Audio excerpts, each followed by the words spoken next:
नमस्कार। आज हम आपको बताने वाले हैं कि किस प्रकार हैदराबाद का विलय भारत में हुआ और हैदराबाद हमारे भारत का अभिन्न अंग बना। तो हम बात करते हैं 15 अगस्त 1949 की, जब हमारा देश आज़ाद हुआ। तो आज़ादी के समय माउंटबेटन ने नेहरू जी के सामने एक प्रस्ताव रखा।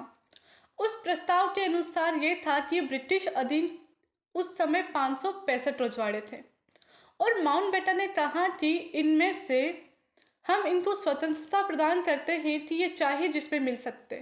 तीन इनके पास चॉइस होगी, ये चाहे तो भारत में मिल सकते हैं, चाहे तो पाकिस्तान में मिल सकते हैं, या फिर अपनी स्वतंत्रता बनाए रख सकते हैं।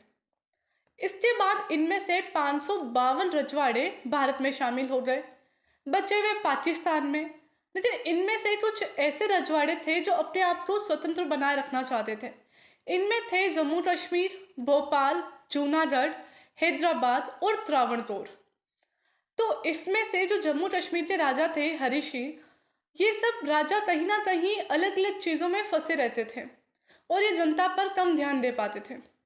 जब हम बात करते जम्मू कश्मीर के राजा हरि सिंह की, तो वो शिकार खेलने में या गोल्फ खेलने में अपना समय व्यतीत करते थे।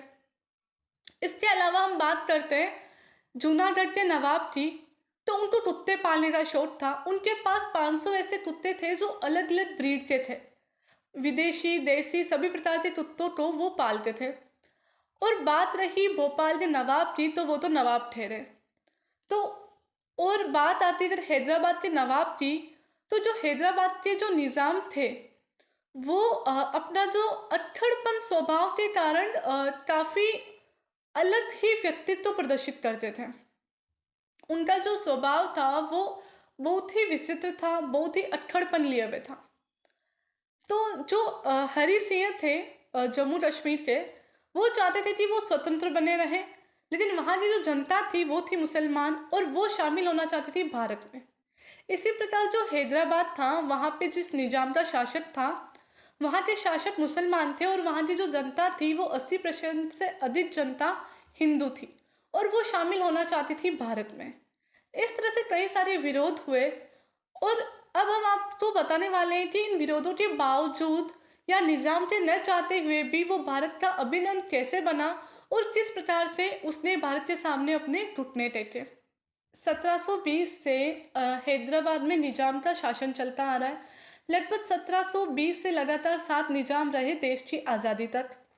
1798 में हैदराबाद पर शासन हो गया ब्रिटिश का।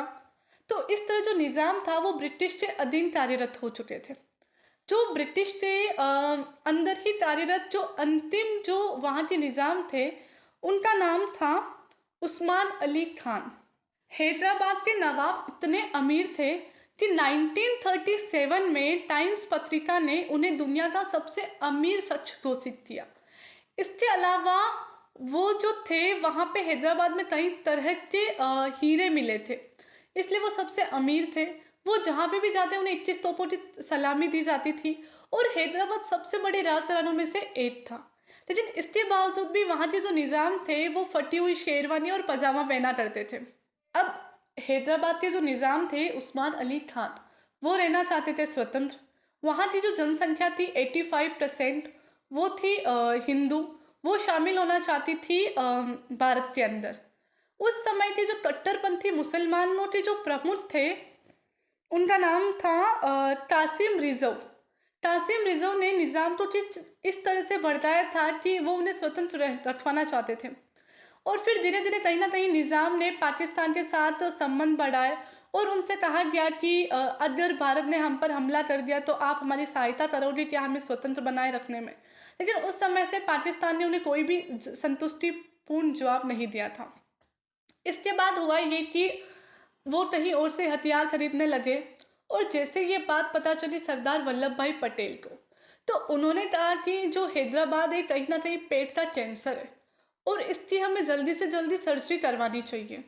इस तरह 13 सितंबर 1948 को सरदार वल्लभ भाई पटेल ने पोलो मिशन के द्वारा अपनी सेना को हैदराबाद भेज दिया और लगभग 5 दिनों के अंदर अंदर ही निज़ाम ने अपने घुटने टेक दिए। इस मिशन का नाम रखा गया था पोलो। अब आप सोच रहे होंगे कि इस मिशन का नाम पोलो क्यों रखा था, तो हम आपको बता दें कि उस समय दुनिया में सबसे अधिक जो पोलो ग्राउंड थे, 17 पोलो ग्राउंड, वो केवल हैदराबाद में स्थित थे। इसलिए उसी के आधार पर इस मिशन का नाम पोलो रखा गया। और आखिरकार 17 सितंबर 1949 को इस पोलो मिशन के द्वारा वहाँ के निज़ाम ने अपने घुटने टेक दिए और भारत में मिलना स्वीकार किया। लेकिन आपको यह जानकर हैरानी होगी कि इस तरह से सेना बेस्ड हैदराबाद को अपने कंट्रोल में करने के सख्त खिलाफ थे नेहरू जी, क्योंकि उनके वैचारिक मतभेद जरूर थे, लेकिन व्यक्तिगत तौर पर उनका कोई भी मतभेद निजाम से नहीं था। उनका मानना था कि हमारे विचारों में भिन्नता है, लेकिन कहीं ना कहीं धीरे धीरे हम निजाम को भारत में शामिल कर ही लेंगे।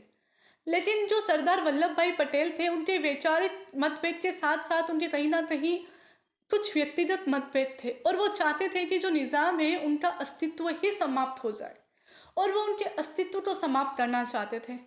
लेकिन जब इस पोलो मिशन ख़त्म हुआ और उन्होंने निज़ाम ने अपने घुटने टेक दिए, तो इसके बाद जब सरदार वल्लभ भाई पटेल वहाँ पहुँचे और जब निजाम ने उन्हें सर झुकाकर अभिवादन किया, तो कहीं ना कहीं सरदार वल्लभ भाई पटेल भी बदल गए मन से, और उन्होंने उनका अच्छे से अभिवादन स्वीकार किया और काफ़ी अच्छे से बात करी। तो इस तरह उनके मतभेद खत्म हुए और हैदराबाद बना भारत का एक अभिन्न अंग।